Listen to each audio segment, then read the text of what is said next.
CâmaraCast, informação e cidadania. Daqui a pouco um bate-papo com a host do podcast, a eleitoralista Amanda Cunha, e o nosso assessor jurídico da Câmara, Fabiano Faiz, o Binho. Na nossa pauta, condutas vedadas e suas consequências nas eleições 2026.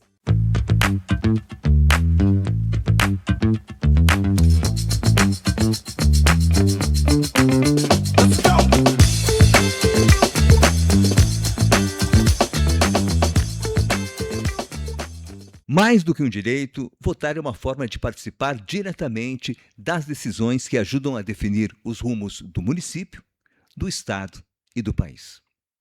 Pensando nisso, vamos seguir esclarecendo não somente o nosso eleitor, mas também os envolvidos diretamente nas campanhas eleitorais. Para falar sobre condutas vedadas e suas consequências, vamos bater um papo agora com a especialista em Direito Eleitoral e Ciências Penais, host do podcast A Eleitoralista, Amanda Cunha, e conosco aqui no estúdio a participação do nosso assessor jurídico, Fabiano Faiz, o Binho. Sejam bem-vindos ao nosso CâmaraCast. Binho, você que vai ser o anfitrião da Amanda, por favor, comece. Que responsabilidade, hein? Amanda, muito obrigado por ter aceito o convite de estar trazendo brilho aí e luz para um tema que, em algumas vertentes, até é muito escuro. E agradecer Braulio também, dizer que é uma honra muito grande poder estar participando pela primeira vez, na minha participação aqui no CâmaraCast. Vamos ver se a gente consegue trazer algum tema aí interessante para os nossos ouvintes, telespectadores, enfim. Amanda, bem-vinda, palavra... Contigo, Amanda. Bem-vinda. Gente, primeiro, muito obrigada pelo convite. Fiquei muito honrada, fiquei muito feliz para falar aí para o pessoal da Serra Gaúcha, essa região fantástica aí. Tenho um carinho muito especial pelos gaúchos, pelas gaúchas, aí colegas do nosso Instituto Gaúcho de Direito Eleitoral, né? Então estou sempre aí por essas bandas também. E queria parabenizar, antes de tudo, essa iniciativa. Estava falando até aqui antes nos bastidores com eles já. Parabenizar pelo podcast, né, por esse CâmaraCast, fantástico, aproximar, esclarecer as pessoas sobre essas dúvidas, né, recorrentes sobre eleições, sobre políticas, agentes públicos, e aproximar mais realmente, né, as pessoas da política. A gente está precisando muito disso nos dias de hoje. Espero aí que eu possa corresponder à expectativa desse convite. Com certeza, você está à altura aqui do nosso bate-papo. Para começarmos, vou fazer uma pergunta aqui para o Binho e, obviamente, para a Amanda, nossa convidada especial. De forma bem objetiva, gostaria que fosse introduzido o assunto das condutas vedadas para situar um pouco o nosso telespectador, que nos acompanha pelo YouTube, ou ouvinte no Spotify, sobre do que se trata as condutas vedadas. Amanda. As condutas vedadas, elas são alguns impedimentos que a lei prevê para pessoas que ocupam cargos públicos e vão concorrer nas eleições. Sejam aqueles que já têm um mandato eletivo e vão concorrer à reeleição ou a um cargo diverso, né, do que estão atualmente, seja para pessoas que já fazem parte da máquina pública, servidores públicos, demais agentes públicos, se forem concorrer às eleições. E isso acontece porque é uma tentativa de garantir aí uma igualdade de chances na disputa eleitoral, porque a gente sabe que quem está na máquina pública, naturalmente, né, em consequência da exposição, da proximidade com os cidadãos e cidadãs, acaba tendo uma certa vantagem, né, está em mais exposição, está mais próximo das pessoas. Então, essas condutas vedadas vêm aí para tentar tirar esse pessoal um pouquinho dos holofotes do público, às vésperas aí mais próximo das eleições. Via de regra, é essa a lógica. Binho. Maravilha, é exatamente isso. Obrigado, Amanda, pela essa introdução. Braulio, complementando um pouco a exposição da Amanda, de fato, as condutas vedadas elas têm uma matriz que ela já vem lá do nosso Constituinte. Quando colocou na Constituição Federal os princípios que a gente tem, que regem a administração pública, enfim, todos eles, a gente tem impessoalidade entre eles, né? E ela vem trazendo na nossa legislação eleitoral específica, a Lei das Eleições, a 9504, algumas condutas que são vedadas, então, aos agentes públicos, definindo também quem são os agentes públicos, tendentes a trazer essa igualdade de oportunidades entre as pessoas que estão concorrendo aos cargos eletivos e estão dentro da administração ao mesmo tempo, com aqueles que estão fora. e também vedando condutas num sentido mais amplo a servidores públicos, todas as pessoas que de alguma forma ou outra, e é bem ampla a legislação nesse sentido, estão ligados à administração pública. Então seria esse o intuito inicial da legislação, de guardar, né, as reservas para que todos tenham igualdade de oportunidades no pleito eleitoral. Sim. Para Amanda, então, vamos entrar no cenário eleitoral nas redes sociais, Amanda. Sabemos que as eleições estão cada vez mais inseridas neste ambiente digital. Então, para falar desse contexto, quais são as regras mais gerais e os limites para a propaganda eleitoral nas redes sociais e como os candidatos podem navegar nesse espaço sem violar as normas, especialmente no que diz respeito à comunicação institucional e ao impulsionamento de conteúdo? Pessoal, antes de responder, eu só queria fazer uma observação. Se vocês virem de vez em quando passando um gato aqui, um pelo, um rabo na tela, é o meu gato, tá? O Chu. Que bom! Ele adora participar das minhas gravações. Ele seja bem-vindo também ao nosso CâmaraCast. Tá aqui já, O querendo Chu brincar. é conhecidíssimo É no famoso. ambiente eleitoral. É verdade, tem até um sentido. Depois vocês vejam lá no meu Instagram o porquê do nome dele Chu, que é sapato em inglês. Elegante. Mas não vai virar Certo. sapato depois, né? É. Então, essa questão, Braulio, é muito legal e muito importante, porque hoje realmente a gente não existe mais campanha eleitoral, ou até mesmo comunicação pública, fora das eleições, né? A comunicação do ente público, que não seja feita também nas redes sociais. Uhum. Né, campanha eleitoral, comunicação institucional, o órgão público, né, comunicando os atos de governo, o que está acontecendo na administração. E eu costumo dizer, inclusive, que hoje é uma das coisas mais importantes a se observar. Porque as condutas vedadas, no geral, elas justamente proíbem que seja feito um uso inadequado da estrutura pública em prol de uma campanha eleitoral. Além da pessoa não ficar aparecendo, né, por meio das inaugurações de obras públicas, usando o canal institucional da rede social para, né, tentar aí angariar votos de forma irregular.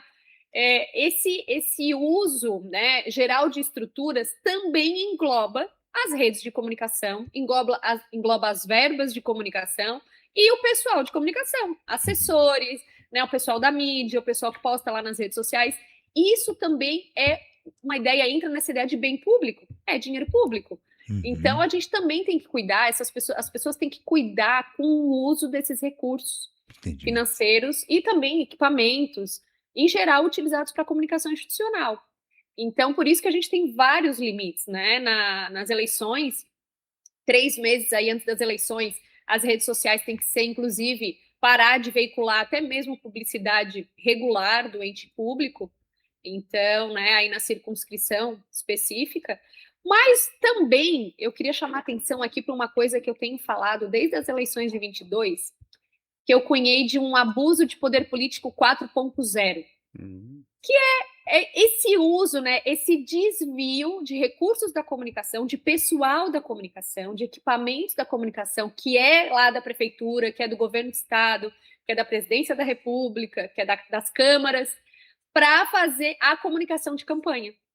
Né, para ali parecer que está só acompanhando, mas está sendo feito uso para campanha. Então, isso também é proibido. Isso é como se eu pegasse lá um carro da prefeitura, que eu pegasse um servidor pago da prefeitura lá e colocasse na minha campanha, colocasse lá no meu QG de campanha, né?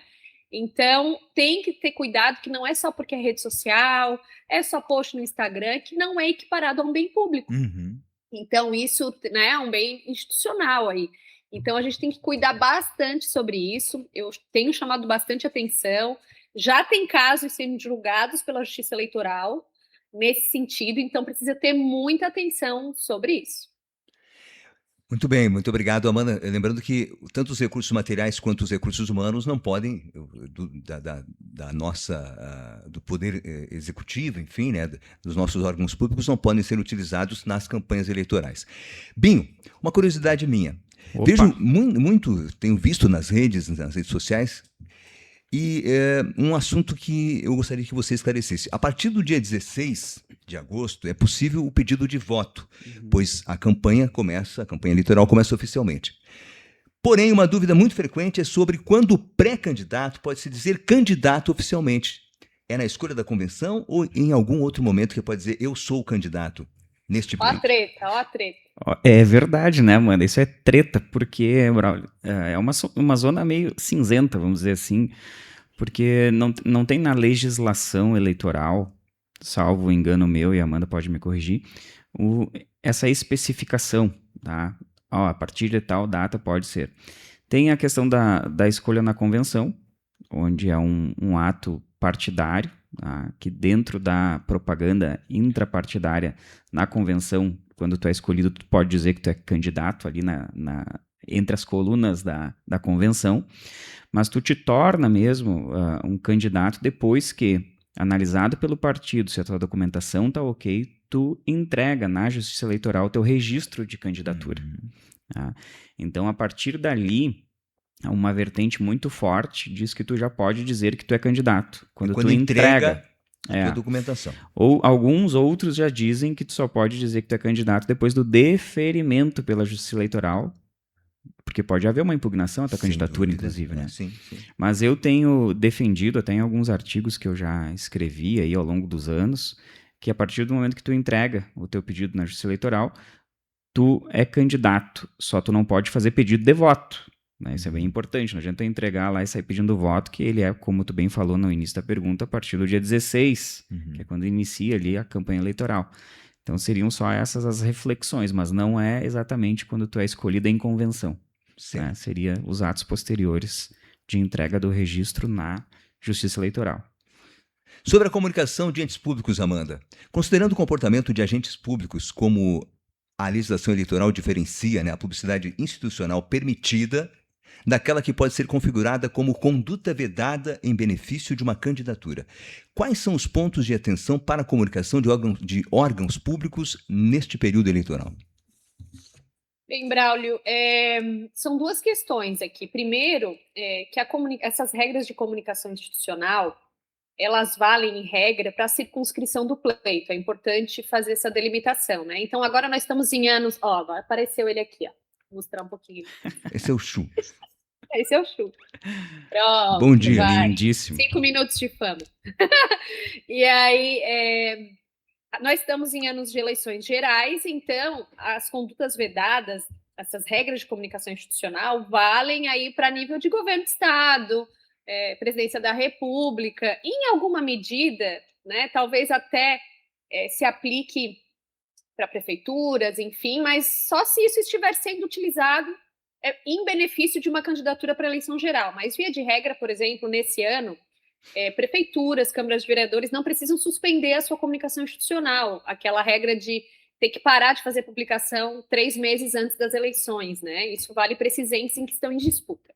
A não ser, por exemplo, que um prefeito de uma cidade que está no cargo, enfim, se afaste e esteja concorrendo a deputado, a governador, e se identificar que essa comunicação institucional está sendo feita em favor dele. Aí é uma situação aí por tabela, né? Mas, via de regra, a comunicação em prefeituras e câmaras continua mesmo nesse período. A vedação é para quem o cargo em disputa, né? Mas, de qualquer forma, essa vedação, então, absoluta para os entes em disputa, né, 3 meses antes das eleições, mas no ano todo eleitoral, a comunicação institucional, bem como o Binho falou aqui no começo da nossa gravação, a gente tem essa regra, né, que baseia toda a atuação do agente público, deve basear dos órgãos públicos, de todo o pessoal, que é a impessoalidade, que é não realmente desviar essa publicação para favorecer uma pessoa, né? Então, de qualquer forma, em todo o ano eleitoral, aliás, geral, né? Não só no ano eleitoral, essa comunicação ela tem que ser de forma impessoal, não tem que ficar aparecendo toda hora lá o cara crachá do prefeito, a da prefeitura, a da Câmara de Vereadores. Pode aparecer, assim, pontualmente, algum evento, mas não pode estar caracterizando uma promoção pessoal, né, desse prefeito. A mesma coisa na Câmara de Vereadores. Só o presidente da Câmara aparece, né, os demais, ou privilegia tal vereador. Então, pode caracterizar aí que está querendo promover aquela pessoa por algum motivo. Então, cuidar muito com essa ideia, né, de exposição. Então, os vereadores estão no evento, né, estão numa capacitação, apareceu todo mundo, uma foto, registrando, tudo certo. O problema é quando isso caracteriza, né, começa a ter um individualismo aí nessas publicações. Então, isso vale sempre, né, não só em período eleitoral, mas quando está mais próximo da eleição, isso se torna ainda mais grave, né, porque as punições aí que são aplicadas, elas também, a gravidade delas é analisado quanto mais próximo da eleição, então é entendido como capaz de influenciar mais, né? Aí a escolha do eleitorado. Estamos acompanhando aqui no Câmara Cast. Nós queremos te pedir que aproveite para baixar o app da Câmara Canela na sua loja de aplicativos. Nos acompanhe, dê sugestões de pautas, faça comentários, compartilhe. A tua participação é muito importante para a construção de uma Câmara cada vez mais cidadã. Sem dúvida. Amanda, sobre a participação de influenciadores digitais. Um tema atual é o papel dos influenciadores, especialmente durante a campanha, né? Como a Justiça Eleitoral tem se posicionado sobre a contratação e a participação desses profissionais em campanhas? Existem restrições específicas para essa forma de divulgação com os candidatos? E os próprios influenciadores precisam conhecer essas legislações para poder efetivamente trabalhar? Braulio, isso é uma treta danada. Mais uma. Mais uma, né? Ninguém morre de tédio no direito político eleitoral brasileiro, né, gente? Quem bebe dessa cachaçinha também se vicia nesse rolê, né? Mas é nessa mesma linha da comunicação institucional, e é uma iniciativa muito bacana que os órgãos públicos, as instituições públicas, têm recorrido a essa estratégia de contratação de influenciadores digitais para auxiliar, né, nessa tradução da comunicação política, para aproximar as pessoas mais da política, do que está acontecendo, até para uma ideia de transparência, de controle, né, dos atos públicos, né, desses atos políticos também, né? Mas, por outro lado, o problema é quando essa mobilização é também nas eleições, para as campanhas eleitorais. Então, via de regra, o influenciador digital, ele não pode ser contratado para uma campanha eleitoral, ele não pode receber para isso, nem pode, de alguma forma, estar sendo beneficiado financeiramente, né? Até uma ideia de monetização, de ganho, de propaganda, isso, dependendo, se for demonstrado, também pode caracterizar uma irregularidade. Ele pode se manifestar, desde que espontaneamente, no seu canal, ainda que ele seja, né, em alguns aspectos até equiparado a uma pessoa jurídica, que naquele canal ele faça as trocas, ganhe dinheiro por publicidade. Se for espontaneamente, se não tiver nenhuma prova de contrapartida, de ganho financeiro, direto ou indireto, ele até pode se engajar numa campanha, né, numa preferência política dele, alguém, né, uma perspectiva ideológica. Só que o que a gente vê acontecendo, Braulio, é que, apesar da boa intenção do Tribunal Superior Eleitoral em deixar esse ramo aberto, essa possibilidade de engajamento em campanha espontânea, por trás dos bastidores está acontecendo, na verdade, um verdadeiro caixa 2 de campanha para pagamento de influenciador digital e de páginas de notícias. Não só de influenciador, por exemplo, eu, né, tô lá, eleitoralista, se eu estivesse falando, né, das minhas preferências ou de uma campanha em específico, mas páginas que se dizem imparcial, digamos aí, Canela News, não sei se existe na prática, tá, gente? Vai que existe. Vamos botar aqui, né, em Marte, aqui existe uma cidade ou outra chamada, tá lá, Marte News. E aí, a princípio, tá ali postando notícias em geral, mas na verdade ela tá por trás sendo paga para falar bem ou para falar mal para alguma campanha. Então, tá acontecendo muito isso. E eu acho que isso vai ser um grande problema, já está sendo um grande problema, né? Porque acaba tendo um desequilíbrio, ele foge do controle, né? Não tem nenhuma fiscalização quando isso, né, não passa no radar. Então, a gente tem essa liberação, mas eu acho que logo a Justiça Eleitoral vai ter que rever esse parâmetro de liberação, porque na prática, as manifestações tidas como espontâneas, na minha percepção, no que eu tenho acompanhado, são cada vez menos espontâneas. Sem dúvida. Estão recebendo algum recurso para estar fazendo esse tipo de manifestação? Não sei o que o Binho acha disso, mas essa é a minha percepção. Eu vou deixar na treta só. Para você, Binho, sobre a possibilidade Prefiro ou não... comentar, né? Melhor não comentar. Sim. Binho, sobre a possibilidade ou não de os veículos particulares, sejam de servidores públicos ou munícipes, ficarem no estacionamento de órgãos públicos com adesivos de candidatos, se isso é proibido ou não, porque isso é uma dúvida, né? Muita gente não sabe se pode deixar o carro ali com a propaganda do seu candidato. Braulio, excelente pergunta. Eu vou dizer assim, tem sido recorrentes nas eleições, tanto aqui no nosso município, quanto as eleições gerais, que está acontecendo agora, essa pergunta. Porque é evidente que quando a gente começa um período eleitoral, principalmente dentro dos poderes, fica mais inflamada a opinião política dos próprios servidores. Nós todos, né, fazemos parte também da democracia, né? Então, tu quer expor a tua opinião política de alguma forma, enfim, e uma delas, autorizada pela legislação eleitoral, é o que tu falou, o adesivo no veículo, tá? Então, assim, até trocando uma ideia lá em 2015, 16, com um colega advogado, Dr. André Camila, a quem até deixo um grande abraço, a gente discutiu bastante esse tema e a gente chegou na conclusão de que, de fato, o estacionamento público, seja o que tem na parte de trás do órgão ou na frente, ele é tão público quanto o estacionamento ali da rua, propriamente dito. Então, a gente não existe um estacionamento super público, né, que tenha uma infringência à lei eleitoral de tu ter a tua opinião expressada através de um adesivo. Então, esse tema foi enfrentado em diversas contendas judiciais. Nós temos vários julgados, tanto no TRE aqui do Rio Grande do Sul, quanto de outros do país afora, dizendo que não há qualquer ilegalidade ou vedação da pessoa utilizar o seu veículo particular contendo elementos autorizados pela lei eleitoral, como um perfurite, como um adesivo nas laterais da porta, enfim, e estejam estacionados num estacionamento de um órgão público. Então, por exemplo, o servidor público, se ele pode colocar, pode, não tem problema nenhum. Não há uma vedação, não há um problema quanto a isso.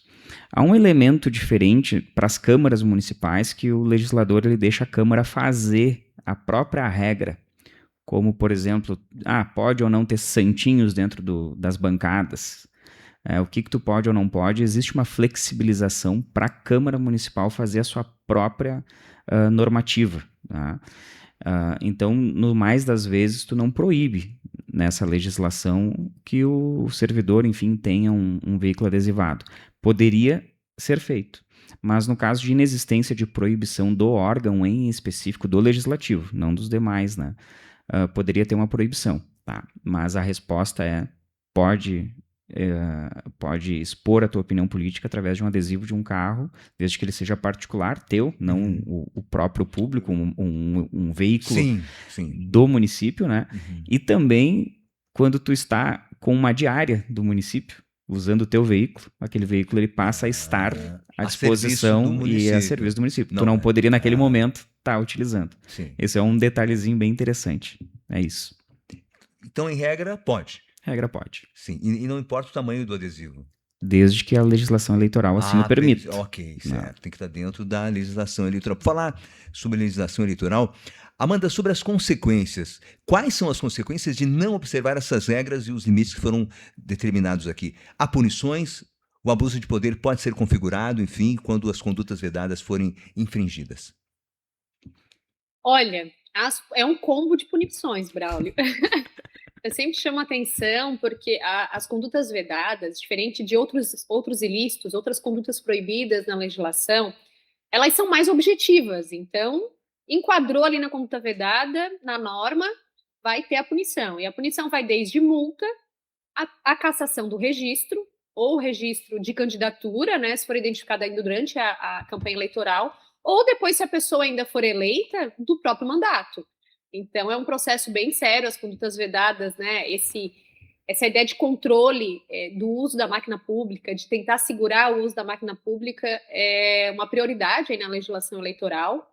E a punição da inelegibilidade, na verdade, a imposição da inelegibilidade, que é a sanção maior aí do nosso direito eleitoral sancionador, também pode acontecer. Então, além de multa, além da cassação, ainda pode se tornar inelegível se essa conduta, por exemplo, porque uma coisa é eu usar uma vez, né? Talvez um bem público, alguma coisa irregular, uma conduta menor.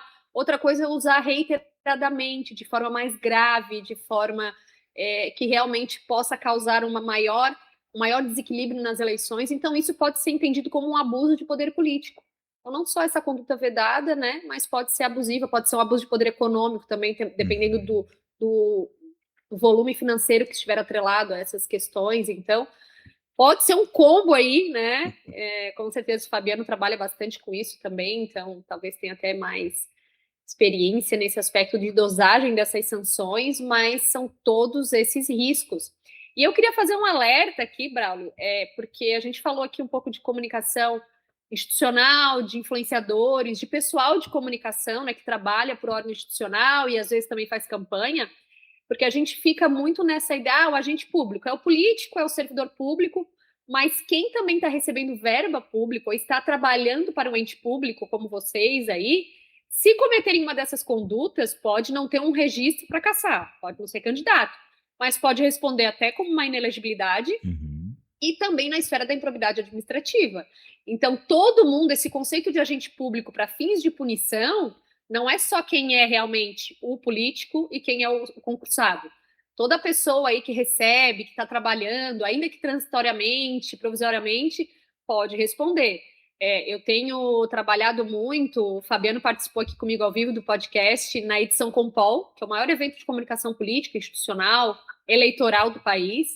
E eu falo muito com os marqueteiros, com estrategistas, comunicadores, e eu sempre faço alerta, vocês também podem responder por essas condutas. Ah, mas eles nos contratam e acabam pedindo para a gente também fazer a campanha e tal.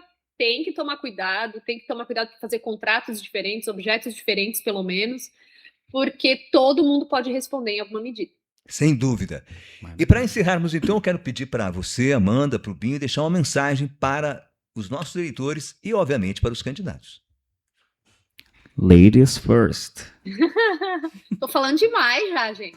Você deixa eu falar aqui, eu não paro mais. A estrela, né, do Claro, dia, né? Nossa Nossa convidada. Você é nosso convidado especial, você e o Chu. Eu e o Chu, verdade. Agora ele parou para comer. Deu fome. Pronto, foi só falar, ele subiu aqui, ó. Chamasse, vem cá. Vem aqui, ó. Vai passar aqui na frente, ó. Se exibir. Então, o que eu diria para quem está nos ouvindo, né? Para cada vez mais buscar se informar. Ouvir aqui o CâmaraCast, vou fazer aqui o meu merchan também. Ouvir o iEleitoralista, o podcast, está lá nas plataformas, no Spotify, tá no YouTube também, então não só o áudio, também o vídeo, então também é videocast. Estou sempre lá também dando dicas, falando sobre isso, porque a gente precisa cada vez mais de pessoas antenadas na política. A gente vive uma fase, eu estava vendo uma pesquisa que saiu ontem, pesquisa de, assim, essas pesquisas que estão ocorrendo agora não só de intenção de voto, mas sobre a percepção das pessoas na política. E a conclusão geral é que as pessoas estão muito apáticas para a política. Não querem se envolver, não querem saber, né? Acham que é tudo no mesmo, que não vale a pena. Mas fazer esse apelo para as pessoas, né, não desistirem, porque quanto mais a gente se afasta da política, né, pior ela fica, porque fica fora da nossa fiscalização, né, do nosso olhar, da nossa vontade também de ter uma renovação. Então, a gente tem que participar, né? Inevitavelmente, a gente precisa participar da política. Então, esse convite. E ficar atentos e atentas agora, em ano eleitoral, ao comportamento dos candidatos, especialmente que estão candidatos à reeleição e estão na máquina pública, para ver se eles não estão aí abusando dessas funções. Muito bem. Bom, minhas palavras finais, então, Braulio, seria agradecer realmente o convite. Enfim, Amanda, muito obrigado por ter participado conosco. Eu sou um entusiasta do iEleitoralista, nós aqui na Câmara, inclusive, fizemos agora o nosso CâmaraCast também por áudio, né, Braulio? Está no Spotify. Exato, Eduardo também capitaneou essa ideia, nós colocamos no Spotify. E dizer, o eleitor realmente tem que participar um pouco mais, talvez, também do processo eleitoral. Às vezes a gente brinca, a gente quer que o Tribunal Regional Eleitoral aqui, por exemplo, ele faz as campanhas para a gente trazer, para minimizar a abstenção, enfim, trazer o eleitor para próximo. Mas na contramão disso, é cheio de regrinha, se tu faz errado, tu é penalizado, isso afasta também muito o eleitor. É diferente do que a gente vê em outros países, aquelas campanhas abertas, onde inclusive um outdoor tu vê o candidato. Aqui tu tem que cuidar o tamanho do adesivo que tu coloca no teu carro, no teu bem particular. Então, isso aí de fato acaba afastando um pouco o eleitor, e por isso que o número de abstenção tem crescido no país. né? O jovem, enfim, é difícil. Por isso tantas campanhas que a gente vê do Tribunal Regional Eleitoral com influenciadores também, né? A gente vê muitos deles, e cantores e artistas, enfim, convidando o pessoal. Então, assim, a minha palavra final é procurem participar, né? Procurem também saber o que pode e o que não pode ser feito para não ter aí uma penalidade.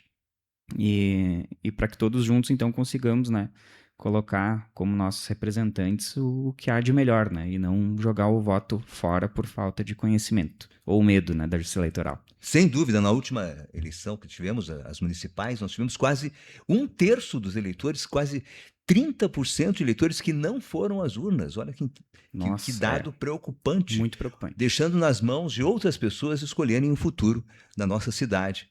Nesse caso agora, né, do Estado e do país também. Nós precisamos assumir esse compromisso, né? Porque o futuro também nos pertence. Perfeito. Braulio, se me permite, Claro. Fabiano, só queria agradecer, não sei se ia voltar de novo a minha palavra, mas queria agradecer uma vez mais. Foi ótimo estar aqui com vocês, apesar da distância. Espero logo que a gente consiga gravar esse episódio aí ao vivo na Serra Gaúcha. O convite está feito. Fico muito feliz, muito honrada, né, de saber especialmente que vocês tiveram inspiração no Eleitoralista também para veicular mais o podcast. É um projeto meu muito especial, não é só uma questão profissional, é pessoal mesmo, de comunicar mais o eleitoral, de aproximar as pessoas, de aproximar todos os profissionais. Não é um podcast só jurídico. Então, né, é sem juridiquês, aliás, né, essa tentativa de aproximar as pessoas mesmo. E saber que vocês estão aí, né, próximos do Eleitoralista, me mostra que realmente esse é o caminho e está dando tudo certo. Eu fico muito feliz de verdade. Nós que agradecemos, Amanda, pela tua participação. Verdade, muito obrigado. Muito obrigado, muito obrigado a você, a Amanda Cunha, estrategista digital, autora, escritora e host do podcast A Eleitoralista. Muito obrigado ao Chu também. Eu fiz uma brincadeira antes, acho que você não entendeu. Mas o Chu não vai virar sapato, gente, pelo amor de Deus. Não vai. Quem já assistiu Sex and the City, a série famosa, vai entender por que o nome dele é esse. Se não, vão lá no meu Instagram que eu explico por quê. Já tô curioso. Acompanhe a Amanda no seu Instagram, nas redes sociais, acompanhe os podcasts, o Eleitoralista, né, para que conheça um pouco mais do trabalho dela, que é muito bom. Nossa musa inspiradora aqui, né, para a gente seguir com essa Exatamente. nossa campanha dentro das eleições, com os nossos CâmaraCasts nas eleições. Nosso assessor jurídico nos auxiliou aqui na montagem da pauta. Fabiano Faeso, Binho, muito obrigado, Binho. Obrigado, Braulio. Muito obrigado. Amanda, muito obrigado. Ao Eduardo, que fez a nossa direção, o Dudu, obrigado, Dudu. Aos nossos telespectadores, um grande abraço a todos e até o nosso próximo CâmaraCast.